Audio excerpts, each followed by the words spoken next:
Young children with anxiety can't always express or understand their feelings, so it's important to know what to look out for. Symptoms can include increased heart rate, sweating, dizziness, shortness of breath, shaking, tension in muscles, and nausea.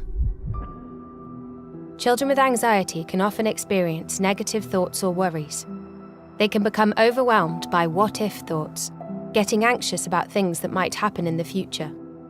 Some children might spend a significant amount of time worrying about past events, and these thoughts might be associated with vivid and detailed images.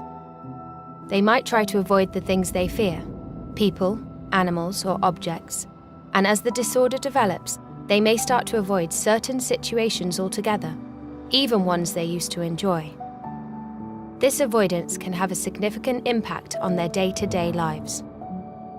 Some children with anxiety develop what are called safety behaviours, routines or practices that they feel will help to keep them safe. They might carry things with them in case they encounter something they are afraid of, or they might seek regular reassurance from their parents or teachers. They may be visibly distressed if they are unable to carry out these practices.